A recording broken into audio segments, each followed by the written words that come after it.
Nagtatagal siya ng 1 month. So, 1,300 pesos divided by 30 is...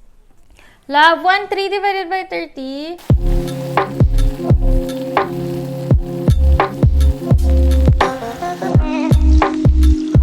Hey guys, it's me, Anne Christine, and welcome back to my channel. Today's video is going to be a beauty review.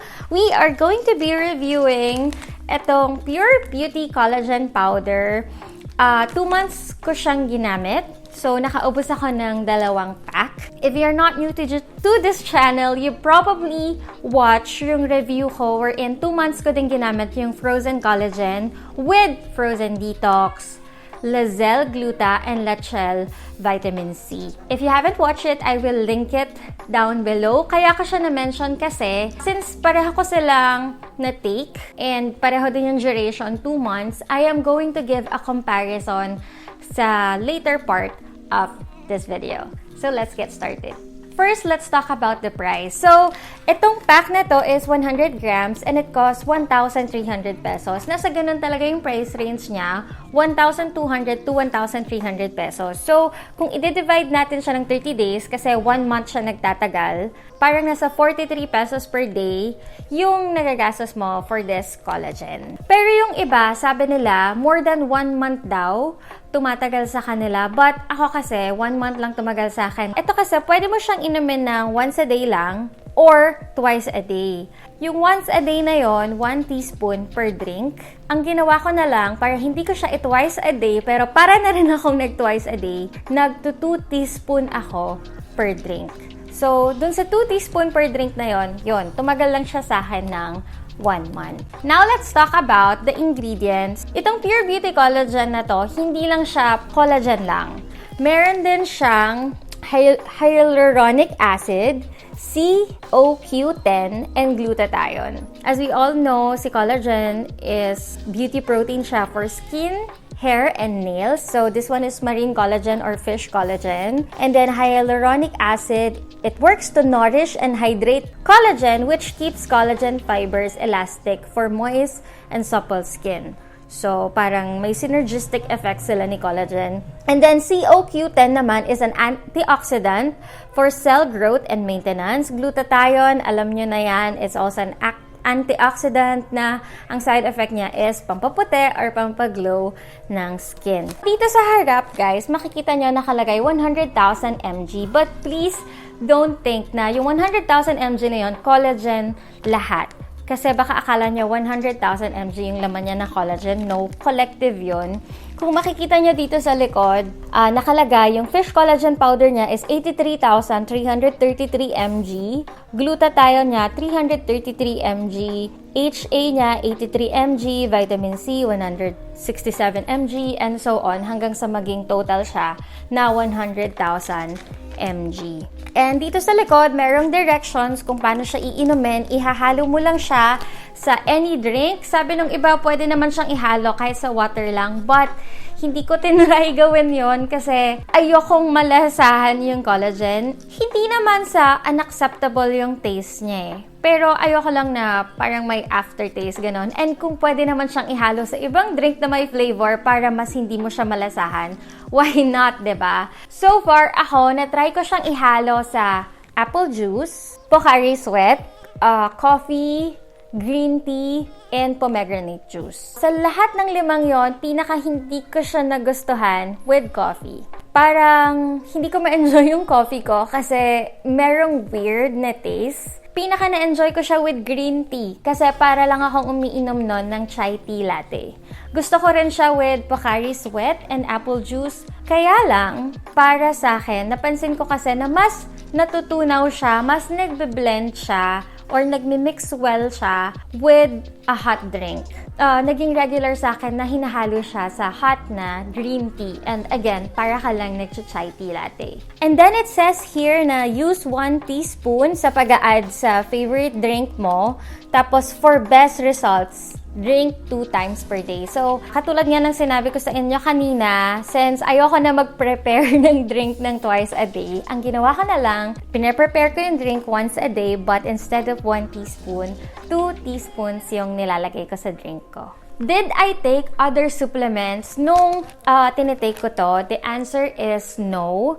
Para ma-review ko siya ng mabuti, hindi ako nag-take ng other supplements. Ito lang talaga. But I regretted that decision later on. Kasi late ko nang nakita itong nutritional facts sa likod. So, late ko nang nalaman na 167 mg lang pala yung vitamin C niya. Diba, sabi ko nga sa inyo dun sa previous collagen review ko, best na we take 1,000 mg of vitamin C daily. So, kung nakita ko lang to agad, siguro hahaluan ko to or sasabayan ko mag-take nito ng vitamin C na 1,000 mg.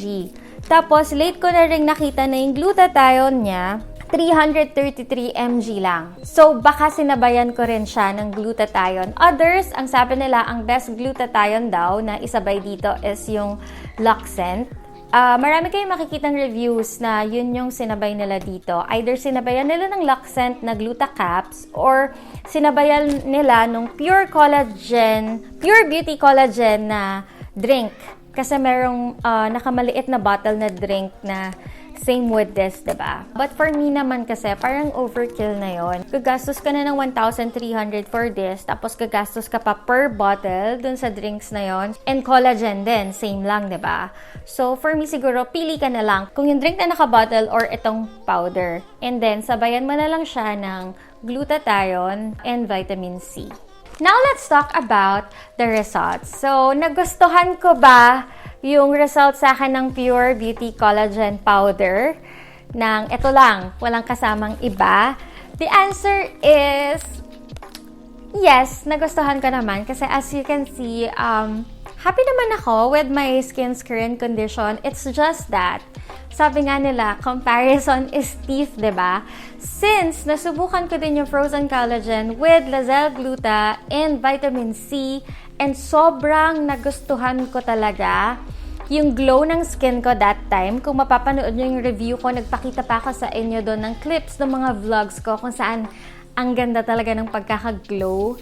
Siguro mas nagustuhan ko lang si frozen collagen plus Lazelle Gluta plus Lachelle vitamin C na combo kesa dito. Although nagustuhan ko rin to. Parang okay naman, 'di ba? Okay naman siya. Although mas nagustuhan ko yon. Kaya lang, we should take into consideration na that's collagen, yung si frozen collagen plus glutathione and plus vitamin C. Next time, hahaluan ko na nga siya ng vitamin C and Glutacaps. Baka sakali ma-achieve ko rin yung glow na na-achieve ko with frozen collagen and Lazelle Gluta and Lachelle vitamin C. Yun nga lang, that's gonna cost medyo a lot kasi 1,300 to, and then yung Glutacaps, magkano ba? Usually 1,500. And then, well, vitamin C is mura lang naman, but it's gonna cost about 2,000 per month. Not like si frozen collagen and Lazelle Gluta and Lachelle vitamin C na nasa 400 each lang. So, 1,200 lang. Ang nakikita ko lang na not good part nung sa frozen collagen is maraming fake. As in, ang daming nagkalat na fake. Ito, medyo wala pa naman ako nababalitaan na may mga kumakalat na fake na ganito. So, you just have to make sure na bumibili kayo sa legit na seller. In my case, kung saan ko binili yung mga frozen products, frozen collagen, frozen detox, Lazelle Gluta, and Lachelle vitamin C, doon ko rin to binili. So, I'm gonna link down below para mas madali nyo lang mahanap. If naghahanap kayo ng before and after, guys, panoorin nyo na lang yung previous review ko. Kasi basta right after kong tinake yung mga frozen collagen and Lazelle Gluta, and after kong shoot yun, eto naman. So, in conclusion, I like the result of this one. It's just that I like the previous one better. Yun nga si frozen collagen. But, eto guys is Japan, and yung mga frozen products, Thailand. So, kayo na lang din pumili kung anong mas gusto nyo. Kung yung Japan product ba or Thailand product, if that matters to you guys. And kung hindi din naman problema sa inyo yung budget, and then go for this na, but haluan nyo ng vitamin C and glutathione. So, that's it for our quick review of the Pure Beauty Collagen powder. Thank you so much guys for watching. Please don't forget to like and subscribe. Pwede rin kayo mag-comment kung ano pa yung mga gusto nyong i-review ko na products next. Ang next ko na itatry is Aqua Skin. So, i-review ko yun after 30 days. Abangan nyo na lang din. Till my next one. Bye!